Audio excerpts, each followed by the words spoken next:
Minuto Saúde UMC. Dicas e cuidados para você. Olá, bem-vindo a mais um Minuto Saúde UMC.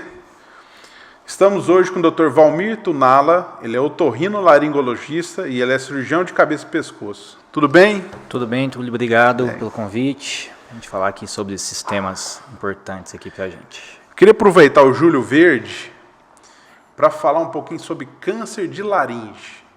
Qual que é a importância do câncer de laringe? Bom, o câncer de laringe é um dos mais prevalentes aí na região da cabeça e pescoço. É muito importante porque um dos fatores de risco é muito prevalente na nossa população, que é o tabagismo.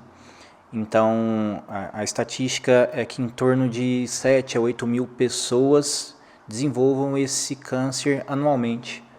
Essa é uma estatística do INCA, então a gente espera que esses números venham caindo, mas em torno disso, né, em torno de 7 a 8 mil casos por ano. É um câncer muito mais prevalente em homens, uma proporção aí de 3 a 4 para cada mulher, e que quando detectado precocemente tem uma boa chance de cura, mas que precisa ser identificado e iniciado o mais precocemente possível. Quais são os sintomas iniciais? Como é que a gente descobre que tem câncer de laringe? Então, a laringe é um órgão localizado aí na região cervical que tem algumas funções. A fala, a respiração, ela funciona como um esfíncter, não deixando o alimento descer para a via aérea inferior.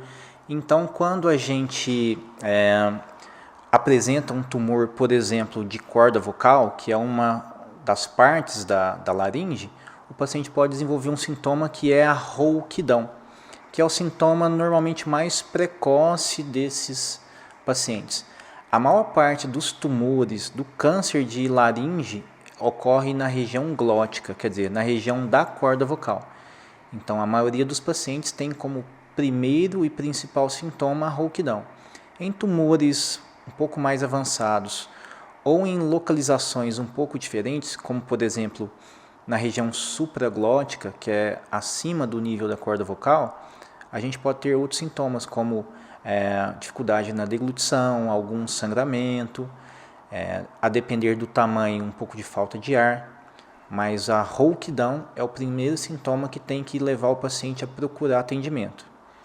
Mas não é toda rouquidão que eu preciso se preocupar, né? Isso. Qual é aquela rouquidão que eu tenho que falar assim, não, eu preciso ver o que está acontecendo? Qual que é esse momento?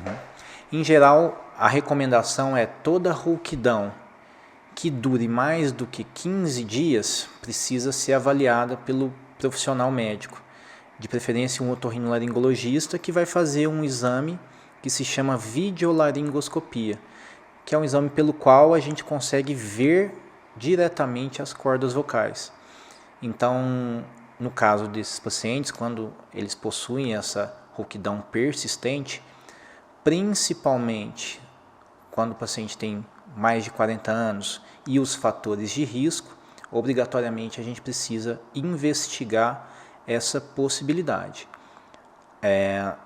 Mesmo tendo essa probabilidade, a maioria dos casos não é de câncer, mas nós temos que investigar, porque alguns casos podem ser.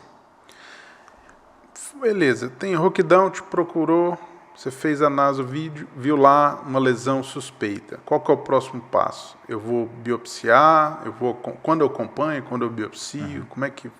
Certo. Então, existem, digamos assim, graus de suspeita, de suspeição nesses pacientes. Toda lesão de corda vocal tem que ser identificada e investigada. A gente vai pesar e somar os fatores de risco, a idade, se o paciente, por exemplo, é um profissional da voz que faz um uso excessivo e tem uma lesão com características benignas, a gente infere que é uma lesão que a gente chama fonotraumática, quer dizer, gerada pelo uso excessivo da voz. Mas chega aquele paciente ali, quinta, sexta década de vida, tabagista, de longa data, ou um etilista de longa data, e uma lesão de aspecto mais suspeito, esse paciente obrigatoriamente tem que ser investigado, Para isso, muitas vezes a gente precisa fazer um exame de imagem adicional, por exemplo, uma tomografia computadorizada, uma ressonância magnética da região cervical e a biópsia. Então, nesses casos suspeitos, é importante a biópsia. Existem alguns casos, vamos falar assim, limítrofes, como por exemplo, o que a gente chama de leucoplasia, que é uma placa branca na corda vocal. Nesses pacientes, a gente pode tentar, por um curto período de tempo, um tratamento clínico, com medicação, mudança de alguns hábitos de vida. Só que você tem que garantir que esse paciente voltará para que você reavalie. Então, você trata, por exemplo, 30 dias, repete o vídeo, a lesão continua lá, obrigatoriamente você tem que fazer essa biópsia, né? No caso, tirar essa lesão, mandar para o exame para o médico patologista avaliar esse material. E o tratamento definitivo, ele é sempre cirúrgico ou existe alternativas? Isso depende muito da localização, vamos falar assim, do estadiamento, quer dizer, o quão avançado é esse tumor, se ele apresenta metástases, quer dizer, se ele foi para outras localidades ao redor da laringe. Então, vamos falar assim, de via de regra, existem tratamentos cirúrgicos e tratamentos não cirúrgicos.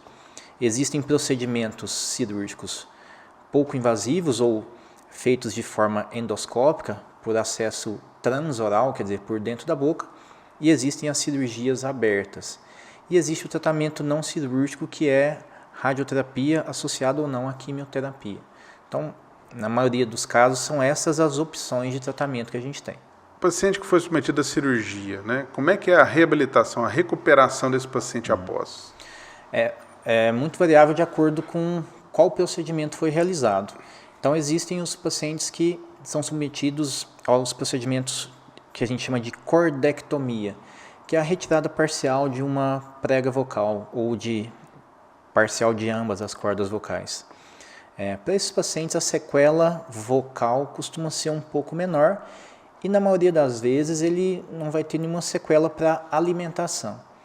Para os pacientes que são submetidos a uma laringectomia, que é a retirada parcial ou total da laringe através de um acesso externo, a reabilitação é um pouco mais longa.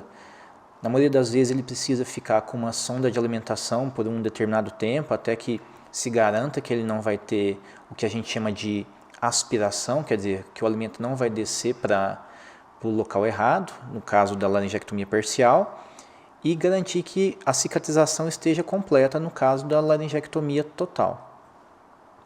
E a reabilitação vocal, ela se dá também de acordo com o procedimento.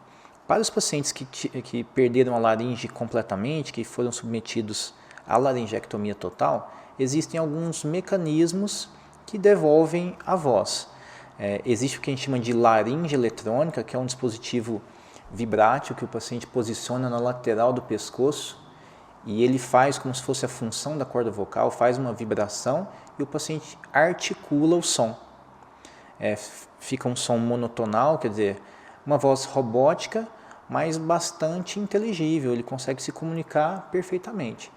E existe a prótese fonatória, que é um dispositivo um pouco mais moderno, que faz como se fosse uma comunicação entre o que sobrou da traqueia e a neofaringe ou o esôfago, e o paciente oclui o orifício de traqueostoma, quer dizer, por onde ele respira, faz a pressão, o ar atravessa essa prótese fonatória e ele consegue falar. Então é uma voz um pouco mais natural. Claro que nunca vai ser uma voz como era antigamente, mas também com um bom resultado. Hoje a gente tem pacientes que, com as duas modalidades, é muito mais comum a gente ter a laringe eletrônica, que é esse dispositivo que digamos assim, o acesso não é difícil, o aprendizado não é tão difícil, com algumas sessões de fono auxiliando, o paciente consegue se comunicar bem e ele consegue recuperar boa parte da qualidade de vida se comunicando com as outras pessoas. A alimentação em geral também volta a ser normal. Muitos desses pacientes precisarão passar por radioterapia, né? Mesmo fazendo a laringectomia.